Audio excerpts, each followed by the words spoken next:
Thank you very much, Union Minister Piyush Goyal, with us this morning. And Piyush Goyal ji, zindagi badal gayi hai. From cabinet to being a candidate, contestant in this election, fighting from Mumbai North, how much has life changed for you? What do you mean by from cabinet to candidate? I continue to be in the cabinet. Cabinet? Of course, you've been for many, many years in the cabinet. I'm saying now you are in the heat and dust of elections and a contestant yourself. Is that a change of role, a change of lifestyle, a change in the kind of work that you're doing? Certainly a change in the type of work, but nothing new for me. I've been helping others fight elections for almost 35 years now.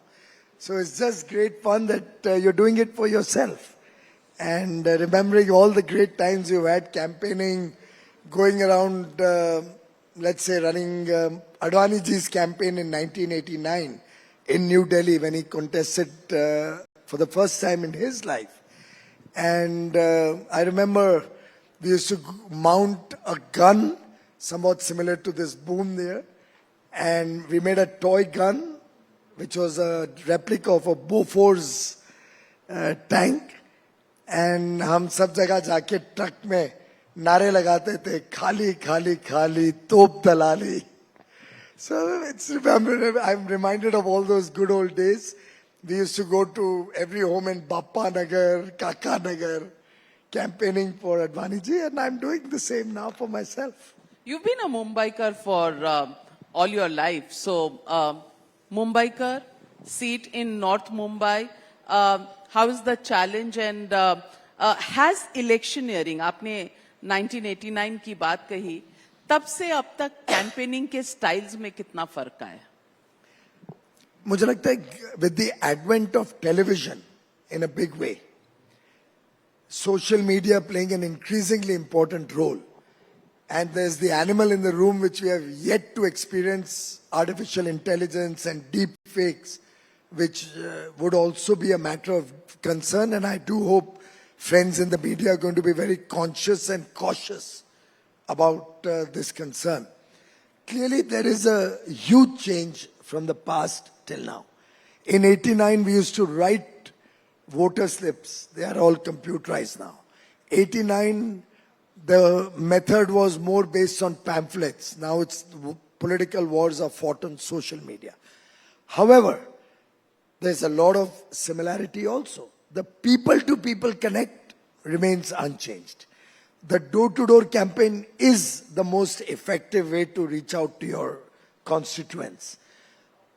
The confidence that you can generate amongst your voters that you are fighting for a party, for a cause, and a leader who will bring good governance, public welfare, and a better future for India is very important. This being a Lok Sabha election, I think it's clearly an election where national issues and India's future becomes center stage and not the local issues of of the MLAs or of the corporators. So it's that recognition that you have to get amongst the voters, and I think then you are home and through. You're home and through? Sirf Never Modi be ka naam? overconfident in an election. Every election has to be fought with the front foot, full gusto. Keep your team under a little bit of pressure. Never be overconfident. Surprises can happen, but with Prime Minister Narendra Modi and the leadership that he's given to the country over the last 10 years, with the popularity that he enjoys today across the country, including in North Mumbai, I don't think I have much to fear. I'll give you a small example. I was out there playing Holi after many, many years, literally playing Holi with the kids and youngsters in my area. And everywhere I was asked to say a few words. I used to give a little bit of a spin about India, the growth story, blah, blah. Not much resonance.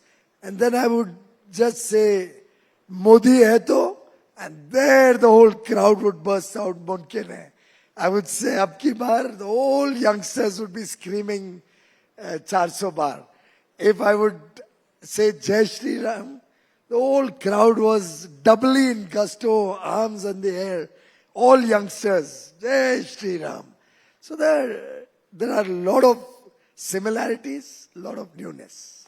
So the question here is that you don't really have to give an account of your work. If you just say, Modi, people believe work has been done, but that's really not what the opposition says. The opposition says, आप डरे हुए हैं, इसलिए रोज नए नए leaders को आप दूसरी पार्टियों से तोड़कर ला रहे हैं और नए नए अलायंस पार्टनर बना रहे हैं जो आज तक आपने जिनकी तरफ ध्यान नहीं दिया. मुझे लगता है कि प्रधानमंत्री नरेंद्र मोदी जी के नेतृत्व में इस सरकार ने 10 साल काम किया, तो हम सब का काम उनके साथ जुड़ा हुआ है, उनके नेतृत्व में, उनके मार्गदर्शन में हुआ. तो स्वाभाविक रूप से देश को ध्यान में आता है कि देश की जो उन्नति हुई है, जिस प्रकार से हम फ्रेजाइल 5 से टॉप 5 इकोनॉमी में आए, जो आज मोदी जी ने कहा वो करके दिखाया इतने वर्षों में, चाहे अर्थव्यवस्था को मजबूत बनाना, आधारभूत सुविधाएं इन टर्म्स ऑफ इंफ्रास्ट्रक्चर में वृद्धि करना और मॉडर्न अच्छा इंफ्रास्ट्रक्चर, जिस प्रकार से गरीब कल्याण और सुशासन प्रधानमंत्री मोदी जी का कॉलिंग कार्ड रहा है. विशेषता रही है कि उन्होंने गरीबों के लिए बिना भेदभाव देश भर में एक जीवन के स्तर को सुधारने का, ईज ऑफ लिविंग का काम किया. स्वाभाविक है कि उनकी लोकप्रियता चरम सीमा पर है. ऐसे में हम अपना रिपोर्ट कार्ड जरूर देते हैं. हम बताते हैं कि किन किन विषयों में कैसे देश आगे बढ़ा है और कैसे अब देश की दृष्टिकोण 2047 तक विकसित भारत बनने की है. साथ ही साथ दूसरा पहलू को भी भूल नहीं सकते कि लोगों का जो विश्वास है मोदी जी के ऊपर, लोगों की जो प्रतिबद्धता है कि मोदी जी हैं तो अवश्य देश आगे जाएगा. मोदी की गारंटी पे जो उनको विश्वास है कि वो गारंटी पूरी होने की गारंटी है, ये स्वाभाविक रूप से आज प्रभाव कर रहे हैं देश भर में. और इसी के कारण शायद आपके भी सर्वे ने 411 या कुछ सीटें दिखाई थी और अब तो चुनाव शुरू भी नहीं हुआ है. तो आप कल्पना करिए आगे जाके कहां रुकेगी गाड़ी. लेकिन फिर विपक्ष आप पे क्यों कहता है कि आप डरे हुए हैं? क्योंकि आप दूसरी पार्टियां तोड़ रहे हैं. पहले विपक्ष तय कर ले कि विपक्ष कौन है, विपक्ष का नेता कौन है, विपक्ष को कौन रिप्रेजेंट कर रहे हैं. अभी तो हमें यही नहीं समझ में आ रहा है कि जनता के सामने मोदी बनाम प्रश्न चिन्ह नहीं बना हुआ है. हम जानना चाहते हैं कि राहुल गांधी जी को अनाउंस तो करिए कैंडिडेट. हम तो वेट कर रहे हैं कि अपना लीडर तो चिन्हित करे वो लोग. They have to announce the leader. Nation wants to know कि who will be the person who is an alternate to mister Modi, who can do half or quarter or 10% of the work Mr. Modi has done, who can inspire confidence in 140 crore Indians. तो पहले तो वो तय कर लें कि नेता कौन है, फिर तय कर लें कि केरल में गाली देंगे और वेस्ट बंगाल में मित्रता करेंगे. मुंबई में एक इंडी अलायंस, पता नहीं इंडी है अंडा है क्या है समझ नहीं आ रहा है मुझे, है तो अंडा ही वो अलायंस, क्योंकि मुंबई में उनकी सभा होती है. तृणमूल कांग्रेस की नेत्री जो नेता है वो वहां पे आती है, ममता जी. लेकिन पश्चिम बंगाल में कांग्रेस को एक सीट देने को तैयार नहीं है, तो वहां भी अलायंस टूट जाता है. पंजाब में बोलते हैं कि हमारा अलायंस नहीं है, एक दूसरे को रोज गाली दे रहे हैं. और दिल्ली में 1 या 2 सीट कुछ अलायंस की है. तो ये बड़ा विचित्र सी स्थिति है जिसमें समझ नहीं आ रहा है कि पार्टनरशिप है या नहीं है. आप ऐसा तो नहीं कह सकते ना कि सरदार पटेल मार्ग में हम मित्र हैं, जब तक न्याय मार्ग में आएंगे तो दुश्मनी करेंगे, जब तक शांति मार्ग पे पहुंचेंगे तो झगड़ा करेंगे, और फिर 3 मूर्ति मार्ग पे पहुंचते पहुंचते थक जाएंगे. मुझे लगता है कि एक कुछ निर्णय करें. वास्तव में वो हमारे को टकराव देना चाहते हैं कि नहीं. हमें तो थोड़ी चिंता हो रही है कि अगर कोई रहेगा ही नहीं हमारे सामने तो हम लड़ेंगे किसके सामने. Who will be our opponents.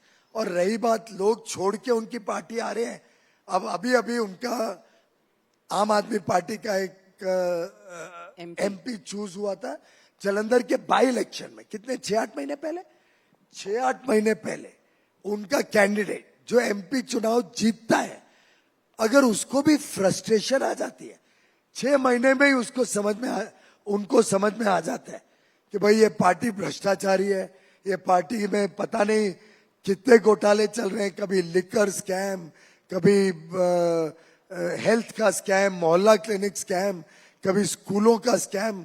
अब इतने सारे स्कैम देख के 6 महीने में अगर व्यक्ति फ्रस्ट्रेट होकर छोड़ देता है, और मैं समझता हूं ये तो उनको अपने आप में आत्मचिंतन करने की आवश्यकता है कि ये स्थिति क्यों निर्माण हुई है। लेकिन विपक्ष ये कहता है कि आप डरे हुए हैं। विपक्ष मतलब कौन, बताइए तो सही। अच्छा, विपक्ष आम आदमी पार्टी ये कहती है। स्पेसिफिक बोलो ना। ओके, आम आदमी एक आध पार्टी का नाम हो तो समझ में आता है, क्योंकि विपक्ष चलिए मैं समझ सबका नहीं नाम आता है एक एक करके लेती हूँ। कौन विपक्ष में है। राहुल गांधी भारत जोड़ो न्याय यात्रा, उनके बारे में आप क्या कहेंगे? अगर उन्होंने वास्तव में भारत जोड़ने की बात की होती तो हम तहे दिल से उनका स्वागत करते। दुर्भाग्य ये है कि उनकी पार्टी तय नहीं कर पा रही है कि वो भारत जोड़ना चाहते हैं या तोड़ना चाहते हैं। अब न्याय यात्रा में वो क्या बात करते हैं, आप याद करिए। न्याय यात्रा में बात करते हैं कास्ट सेंसस होना चाहिए। अब कास्ट सेंसस से मित्रों आप लोग बताइए, देश जुड़ेगा या देश टूटेगा? क्या होगा कास्ट सेंसस से? आखिर हम समाज को जोड़ के बिना भेदभाव के देश को आगे लेके जाना चाहते हैं या देश में खलबली मचाना चाहते हैं? वो कहते हैं जितनी जनसंख्या उतना आधार, उतना अधिकार। तो यानी फिर तो सब रिसोर्सेज अधिकांश उत्तर प्रदेश बिहार में जाने चाहिए।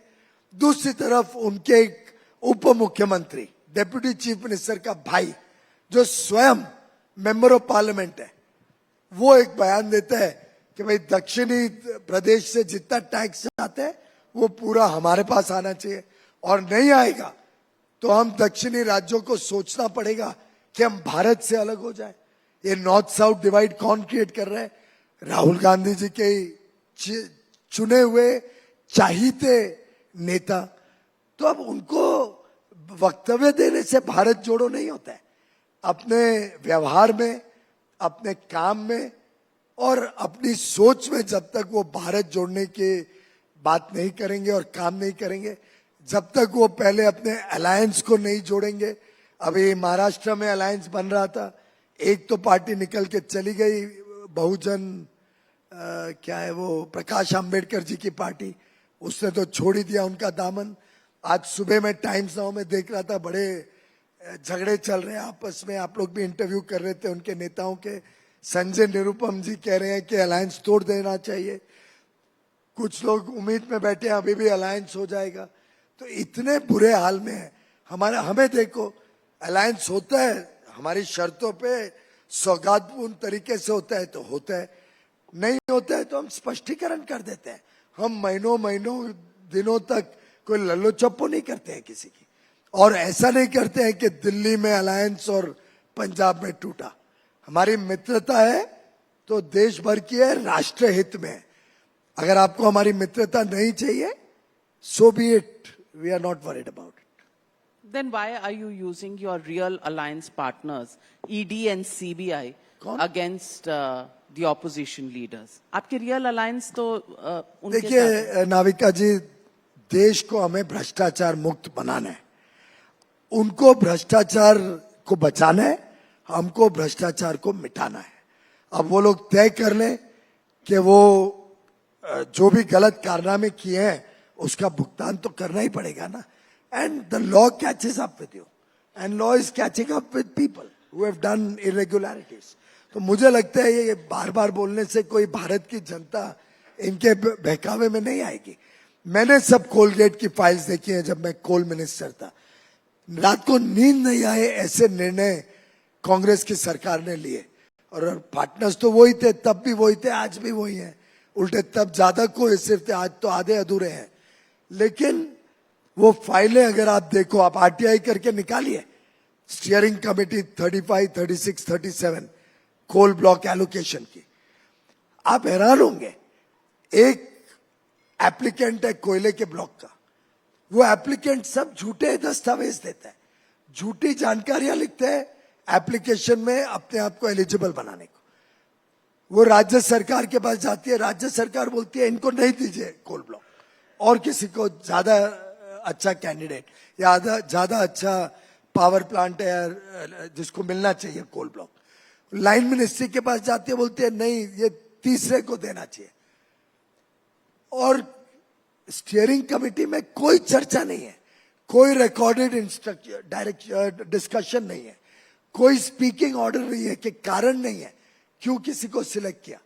जो एप्लीकेंट था उसको भी नहीं मिला, जो स्टेट ने रेकमेंड किया उसको भी नहीं मिला, जो लाइन मिनिस्ट्री ने सुझाव दिया उसको भी नहीं मिला, किसी चौथे आदमी को मिला जो टोटल इरेगुलरिटी से लिप्त था।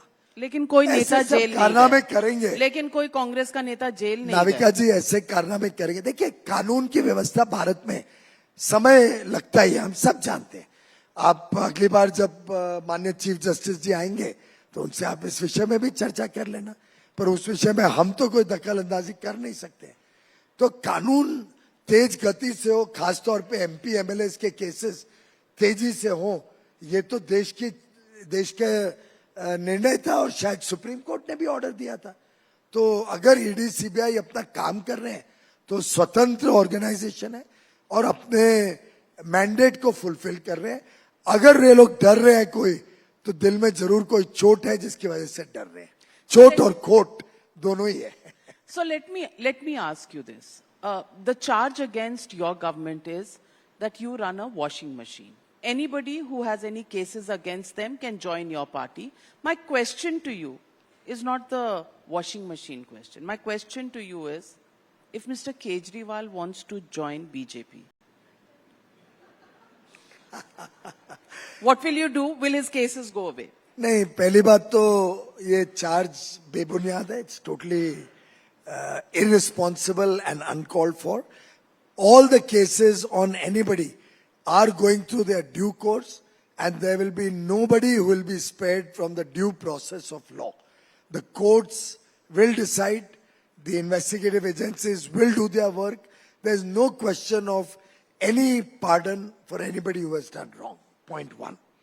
Point two, clearly people who have looted the country, who have on the one hand made tall claims and promises to the people of Delhi and let down the mandate of the people, will never be welcome in the BJP.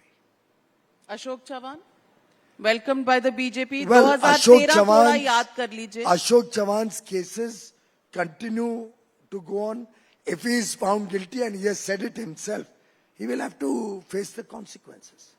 And Arvind Kejriwal, if he joins you, bail तो मिल जाएगी? नहीं, join करने के लिए हमको तय करना पड़ता है, सामने वाला नहीं तय करता है। वी डिसाइड कौन ज्वाइन करेगा, कौन नहीं ज्वाइन करेगा। पर आप तो सबको वेलकम कर रहे हैं। नहीं, ऐसे बात नहीं है। बीजेपी में आजकल लोग कह रहे हैं इतना इंपोर्ट हो रहा है, आम आदमी पार्टी से आप ले लेते हो, कांग्रेस से आप ले लेते हो, ऐसा कोई दल ही नहीं है। इनफैक्ट लोग कहते हैं कि कोई देश में कैंडिडेट बचेगा ही नहीं किसी और पार्टी में। ऐसा है नाविका जी कि कई वर्ष पहले मैंने सवाल एक बार हमारे एक बड़े वरिष्ठ नेता थे उनसे पूछा था, कई वर्ष पहले। तब भी हमने कुछ बाहर के लोग लिए थे और उस समय मैं भी उम्र में कम था, तो मैंने थोड़ा उस पर टिप्पणी की थी।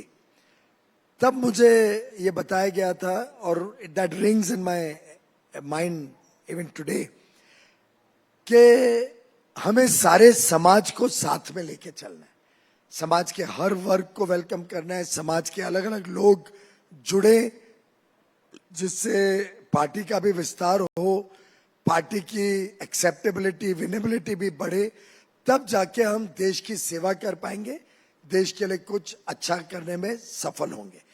हो सकता है अलोंग द वे पार्टी 100% कोई कोर आइडियोलॉजी जो हमने 1950 में शुरू की थी भारतीय जनसंघ के समय से एग्जैक्ट आइडियोलॉजी में से रूटेड हर एक व्यक्ति ना हो, लेकिन नए लोगों को जोड़ेंगे, नए आइडियाज आएंगे, नए समाज में प्रभाव बढ़ेगा, और उसमें अगर कोई गलत काम करेगा तो उस पर पार्टी कार्रवाई करेगी, व्यवस्थाएं उन पर कार्रवाई करेगी.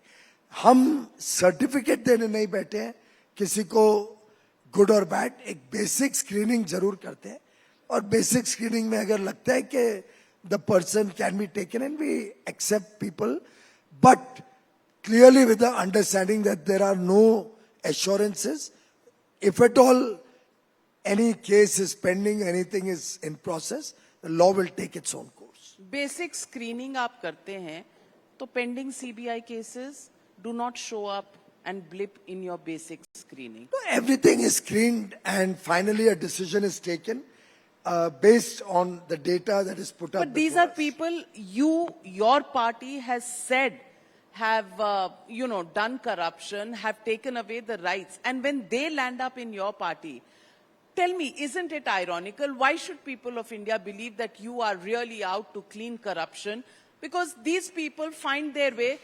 चुनाव के समय आप इनको criticize करते हैं, बाद में ये आपके साथ बैठे हुए होते हैं. Let us just clarify between two things. One is the past and one is the future. We are cleaning out corruption, and that is evident from a 10-year scam-free government that the BJP has run and NDA has run. As regards the old cases, as I said, there is no let-up. Whoever it may be, whichever party the person may be, the law will take its own course. So I see absolutely no connection between the But they're welcome to join your party. Depending on each case, we categorically decide basis individual case and what they bring to the table.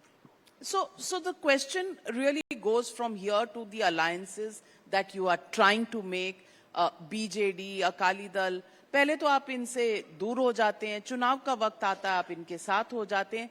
The point I'm making is, what happens to ideology? What happens to the platform on which you fight elections? 2013, you said something. Those people are now part of the BJP bandwagon.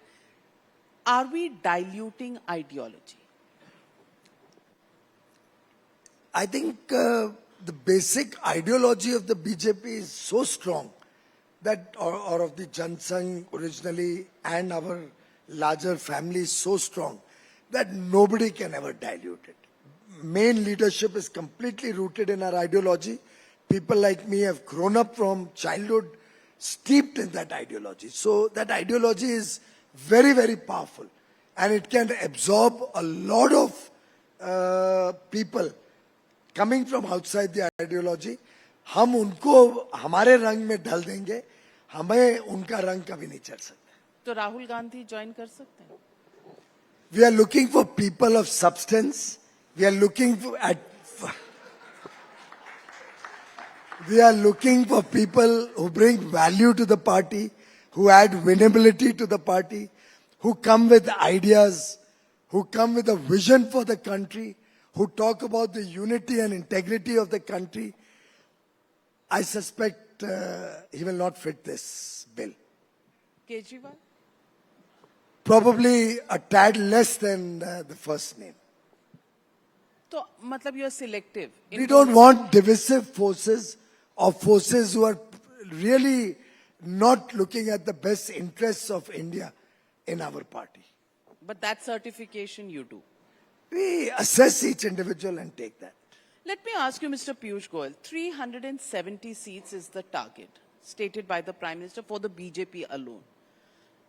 Do you think this is achievable given the fact that 2019 was a peak for Prime Minister Modi, 303 seats. From there on to 370 is another big jump. As a BJP Karyakarta, a minister, a contestant this time, are you confident that 370 is achievable? Modi है तो मुमकिन है. मैं समझता हूं कि I think in life, and I see a lot of youngsters in the room today, and a lot of your viewers, youngsters would be viewing your channel. In life, one must never say die. One must always have the can-do spirit. and one must always aspire high. When you aspire high, you will achieve high. वो शाहरुख खान का dialogue है ना, ओम शांति ओम में, जब किसी चीज की इच्छा बहुत मजबूत हो, बहुत ज्यादा तुम किसी चीज की इच्छा करो, पूरी कायनात आपके साथ जुड़ जाती है आपको सफल बनाने में. I think it's Paul Coelho's quote. If you desire something with great passion, the entire universe conspires to help you achieve that. And I think that's been the way of working of this government for the last 10 years. Who had imagined, most people in this room are not voters in 2014, but for those who were, they all were all thinking and vacillating, kitni seats aayenge BJP ki, they'll need allies support, this, that. We were confident we'll cross 272. We went public with that number and we got 282. When the 2019 election was happening, I remember probably in the same hall in another program, I had said in October, if I'm not mistaken, October 2018, that BJP will get between 297 and 303 seats. And then I repeated it at the ET Awards in Mumbai. In November 2018, you can Google, one of you can Google it. In November 2018, my memory can be, dates can be here and there, figure is not. Figure was 297 to 303. We got 303. We are working to get 370 this time. We will cross 400 as the NDA. And I would recommend to all of you that in anything you do in life, there is never a peak. Navika ji may have found 19 as a peak. And I certainly hope the Times Now channel doesn't work with such low ambition peaks. Always aspire big, Navika ji. Your channel should aspire much, much higher than where you are. Just like we aspire for India, a developed and prosperous India by 2047. And we want you to be a part of that journey for your own prosperity. Aspire तो राहुल गांधी भी कर रहे हैं, उनकी aspiration को आप कम हाँक रहे हैं. क्योंकि क्षमता होनी चाहिए, एस्पिरेशन पे विश्वसनीयता होनी चाहिए, एस्पिरेशन करने के लिए दूरदृष्टता चाहिए. अब दुर्भाग्य से ना तो क्षमता है, ना आत्मविश्वास है, ना लोगों के बीच में विश्वास है, विश्वसनीयता है, और ना दूरदृष्टि या विजन है. ऐसी परिस्थिति में उनकी एस्पिरेशन, पहले मैंने कहा ना, वो अपना तय तो कर ले, नेता तो घोषित होने की हिम्मत करें. वो तो अमेठी से भी भाग गए एक सेफ सीट ढूंढने के लिए. इस बार स्मृति जी ने शायद आपके सामने ही चुनौती दी थी कि उन्होंने आना चाहिए अमेठी, पर आए नहीं. प्रधानमंत्री नरेंद्र मोदी जी के सामने हम सुन रहे थे प्रियंका गांधी जी खड़ी होंगी, फिर वही पुराना कैंडिडेट जो कई वर्षों से मुंह की हार खा रहे हैं वहां पे, वही कांग्रेस ने अनाउंस किया. हिम्मत होनी चाहिए लड़ने के लिए. That is totally missing in the Congress. Well, I must make an observation. आप हमारे सारे इंटरव्यूज देख रहे हैं, तो आप जानते हैं कि टाइम्स नाउ एस्पायर भी करता है, पीक्स, अपने ही पीक्स को क्रॉस भी करता है, और आपके जहन में भी रहता है. देखो कितना सेल्फ कॉन्ट्रडिक्टरी है. हमें तो बोल दिया हमने 2019 में पीक किया, और आप एस्पिरेशन ज्यादा रखते हो. Peak at that time I said, but never mind. By the way, excuse me, when you cross a mountain in life, I say this to all the youngsters in the room particularly, and to Vineet Jain and his colleagues also. Whenever you cross a mountain in your life, remember there are many, many more mountains ahead of you to cross. Never be satisfied. Always have the desire to do more, achieve more. Keep this mantra all your life. I can't contradict that, and that really must be the passion of everybody's life. But again, coming back to elections and seats, South of India, last time in 2019, 130 seats, you got about 29 in the South of India. And at that time, you had Karnataka as a state under the BJP. This time, you have no government in the South of India. Do you think it will be a challenge? Well, we have taken massive strides in terms of development and outreach in the southern parts of India. The BJP, after many years, has a very strong leader in Tamil Nadu, Annamalai. I have myself participated in many of his programs. His Enna Man Enna Makkal Yatra was a resounding success. What a response across Tamil Nadu. Prime Minister Narendra Modi's popularity is growing day by day in Tamil Nadu. Kerala is fed up of governments of the left or the Congress-led UDF because alternately they come into power and have done nothing for the development of Kerala, God's own country. So much potential, but just dependent on remittances. They have not been able to really create the culture of growth and development in that state. In Andhra Pradesh, Chandrababu Naidu ji realized that he had made a mistake. He's come back with us. We are fighting an alliance and we'll sweep the poll over there. Karnataka in less than a year, the people are frustrated with a divisive government, with a government which has absolutely not fulfilled any of their promises.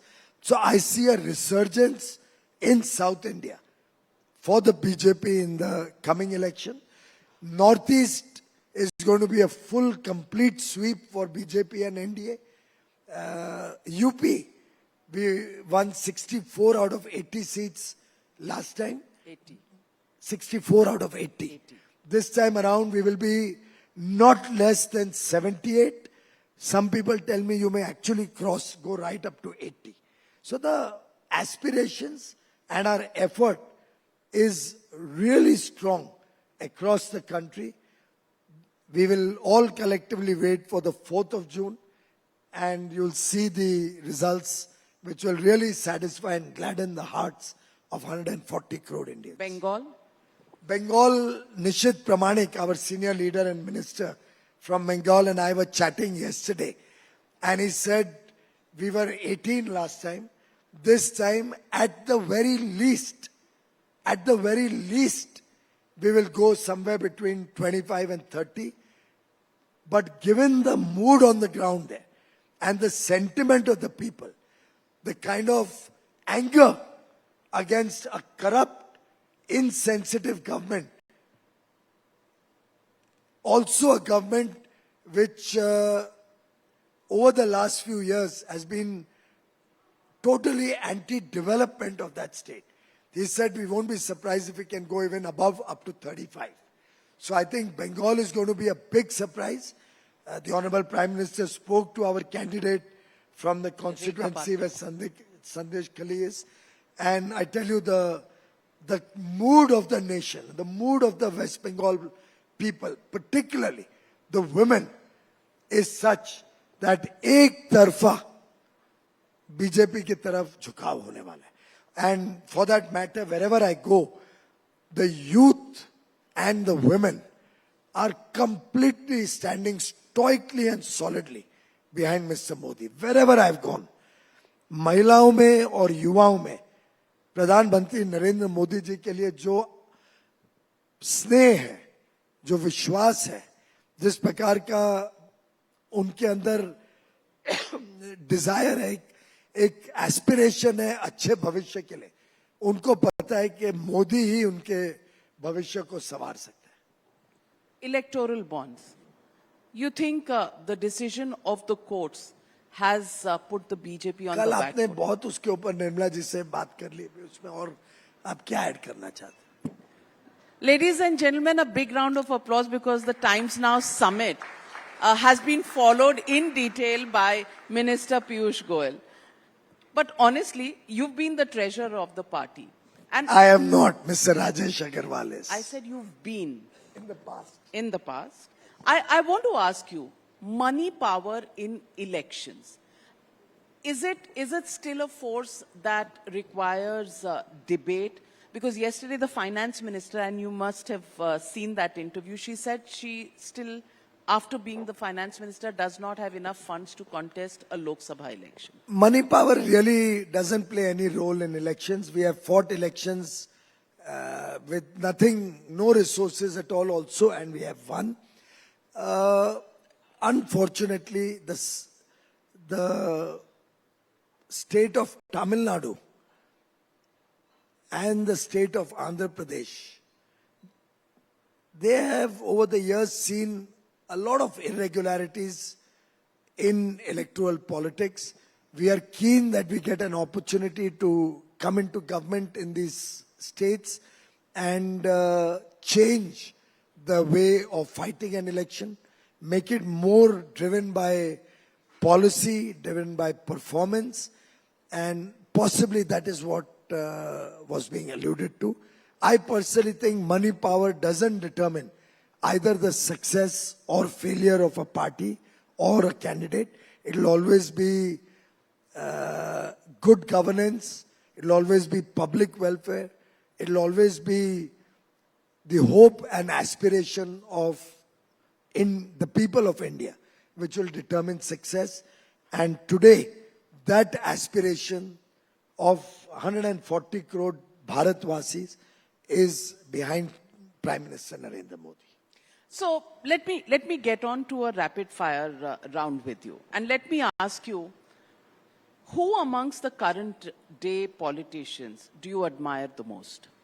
क्या rapid fire में सवाल तो नहीं उठाओ Other कोई same than Prime Minister questions Modi. Same questions again and again Other than Prime ये Minister प्रश्न तो आपने कल भी पूछे थे कुछ आज के लिए नए रैपिड फायर अच्छा, क्वेश्चंस आप लाए ये बताइए ऑपोजिशन लीडर में आपको सबसे अच्छा कौन लगता है?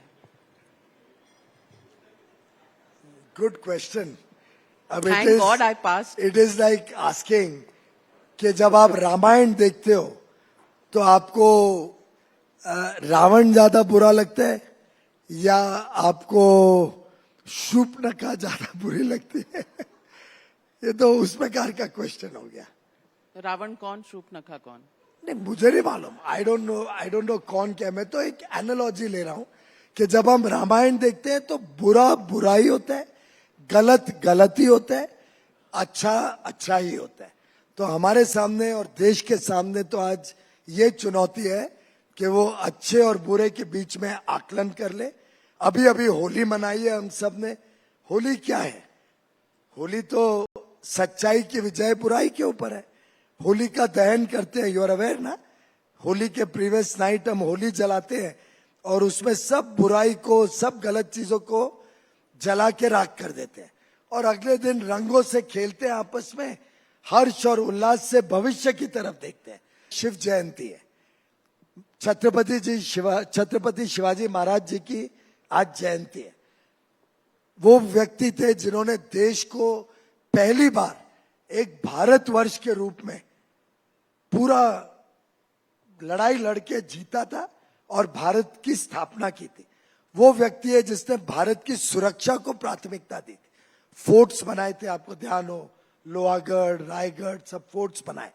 पहली बार नेवी की कल्पना छत्रपति जी शिवाजी ने की थी.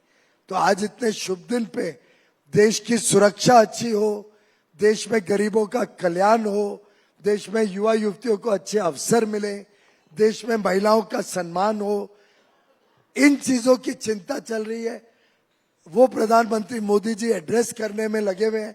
आपको पड़ी है कुछ विपक्ष की कौन है क्या है, हाउ डज इट मैटर?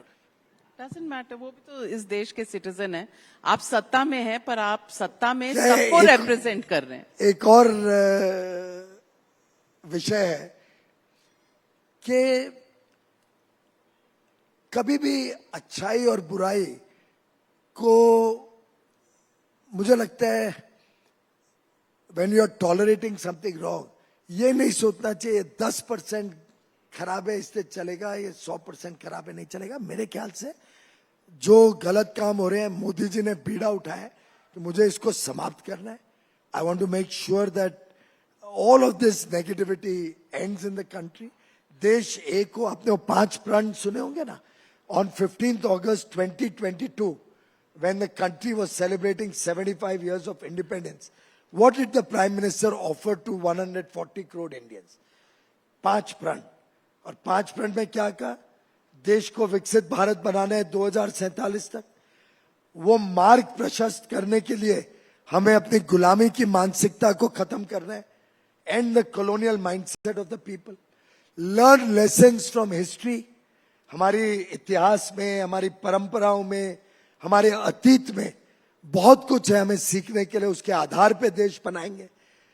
देश की एकता और एकजुटता को हम संभाल के रखना है. Unity and integrity of India.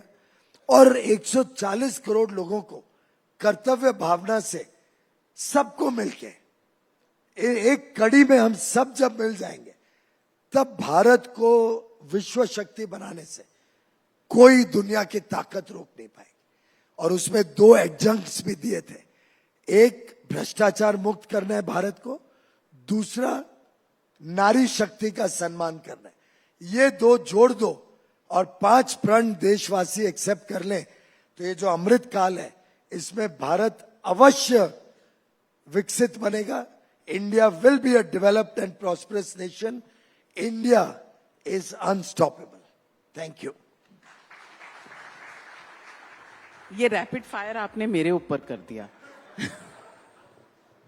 But before I let you go, ऐसा कोई अनफिनिश्ड एजेंडा जो अगर आपकी पार्टी पावर में आती है, और हमेशा लोकतंत्र में ये एक ऑप्शन लोगों के ऊपर होता है, लोग चुनेंगे. अगर आप वापस आते हैं, एक अनफिनिश्ड टास्क जो आप करना चाहेंगे आगे अगले 5 साल. मैं मतलब व्यक्तिगत में या पीयूष गोयल. मुझे लगता है कि बहुत कुछ सीखा, बहुत कुछ करने को मिला. 10 साल तक माननीय प्रधानमंत्री जी ने अलग अलग विभाग में कुछ ना कुछ सेवा करने का मौका दिया. अगर 5 साल और मौका मिलेगा तो मैं समझता हूं कि हर एक जो 10 साल में काम किया उसमें और स्पीड कैसे ला सकता हूं, बड़े स्केल पे कैसे कर सकता हूं, कैसे और स्किलफुली और टैक्टफुली कर सकता हूं, कैसे देश को जो विकसित भारत बनाने का हम सब ने बीड़ा उठाया. It's a collective vision of 140 crore Indians. कैसे उसमें और गति ला सकते हैं. अनस्टॉपेबल तो है ही भारत, पर भारत को और तेज गति से कैसे आगे बढ़ाना. भारत को अगर हमें $35 ट्रिलियन की इकोनॉमी, यानी आज से 10 गुनी बड़ी अर्थव्यवस्था बनाना है, उसके लिए जो करना पड़ेगा, जान हथेली पर है, जान हाजिर है. I will do what ever is in my power so that इस देश से गरीबी भी मिट जाए और हर व्यक्ति को सस्टेनेबल और इंक्लूसिव ग्रोथ देश में, पूरे देश में लोगों को उसका लाभ मिले. और मेरा मानना है उस मार्ग में हमें 2 चीजों के ऊपर एज अ नेशन हम सब ने काम करना पड़ेगा. I am committed to it. जो बात प्रधानमंत्री जी ने पहले साल में ही करी थी, that is Z, zero effect, zero defect. As a nation हमने हमारे हर काम में, हमारे हर कंजम्पशन पैटर्न में, हमारे हर जो भी चीज हम दिन भर करते हैं, उसमें देखना है कि हमारे काम से अच्छी क्वालिटी को कैसे प्रोत्साहन मिलेगा और हमारे काम से हम पर्यावरण को कैसे मिनिमाइज करें, उसका प्रभाव खराब ना हो पर्यावरण के लिए. ये हमारे सामने, देश के सामने चुनौती है. आई एम टोटली कमिटेड कि देश की क्वालिटी, और फिर क्वालिटी में सुशासन भी आ जाता है, good governance, ease of living भी आ जाता है, ease of doing business. It's a very all encompassing philosophical thought which prime minister had given. I personally believe जिस दिन 140 करोड़ लोगों ने ये एक्सेप्ट कर लिया कि मैं कमरे से बाहर निकलूं तो लाइट के बटन बंद करूं, फैन बंद करूं, एसी ऑफ करूं, अगर मैं अपने ऑफिस में जा रहा हूं तो गाड़ी सिग्नल पे है या स्कूटर मोटरसाइकिल सिग्नल पे है तो ऑफ करूं, मैं अगर नई गाड़ी खरीदने जा रहा हूं तो इलेक्ट्रिक कार खरीद सकता हूं क्या, इलेक्ट्रिक मोटरसाइकिल ले सकता हूं क्या. हमारे हर एक की अगर ये जहन में घुस जाए कि हमको पर्यावरण भी संभालना है और गरीब से गरीब व्यक्ति तक एक अच्छा जीवन देने के लिए हमारी सेवा देनी है, this country is not only unstoppable, we will be the world's super power. Well, on that note, thank you very much, Minister Piyush Goyal, and we wish you the very best for your own election and for your party to make a mark. And we'd also like to say, keep watching Times Now.